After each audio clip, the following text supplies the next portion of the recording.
Brazilian striker Joelinton has found it hard going at Newcastle United.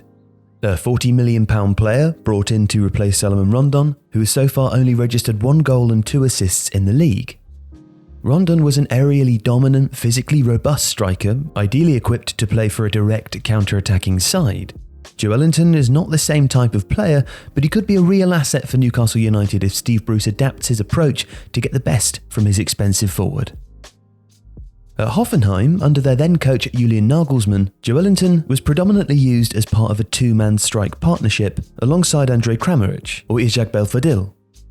He did also play as an attacking midfielder in a midfield diamond formation and as a wide player in a 4-3-3, but these were less usual and as a result of Nagelsmann's predilection for changing tactical setups to counter specific threats or exploit specific opportunities.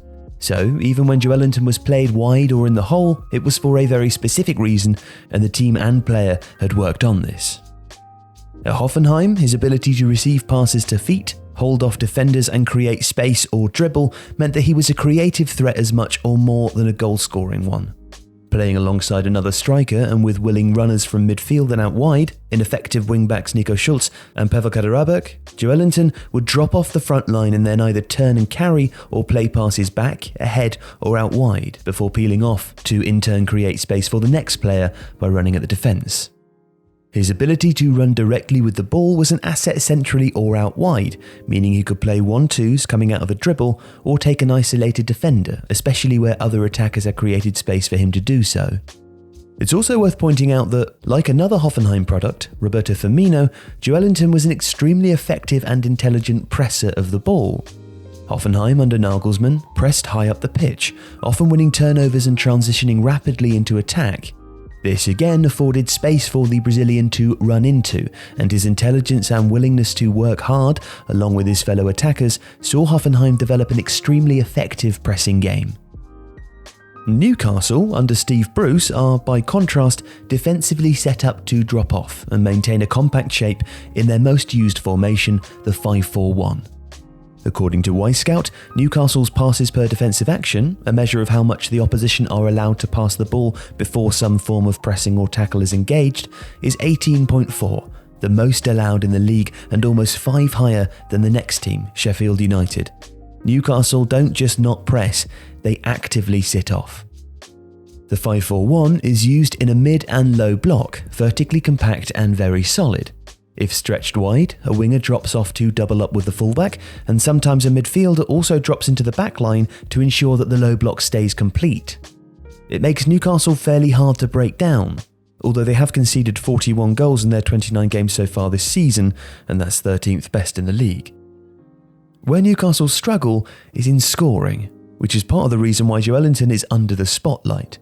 After 29 games, no side has scored fewer goals this season than the Magpies, who have 25, joint with bottom side Norwich City. But this defensive system is one of the reasons why they struggle for goals, as it leaves Joelinton alone up front and, crucially, with no one around him to make the sort of runs that either allow him the space to create something for the runner or divert defenders and create space for himself. Instead, Newcastle go direct and aerially to Joelinton, expecting him to hold the ball up. But with the defensive system meaning that support is deep, it's hard to get runners to him even when he does secure possession. No side has had a lower average possession in matches this season than Bruce's Newcastle, and no side has managed to get the ball successfully into the final third as few times. This means that not only is Joelinton isolated, he is deprived of the sort of build-up play and support running that makes him dangerous. A player who thrives by dropping off to make space for another striker, or looks to take the ball to feet before playing it off and making a run himself, has no one to make space for, and limited opportunities to bring dangerous runners like Miguel Almiron or saint-maximin into the game. Even when these players do get to run with the ball, it's usually from a deeper position, not the result of linking with the striker. Ultimately, if Newcastle are to get the best from a talented player, they need to change their whole outlook.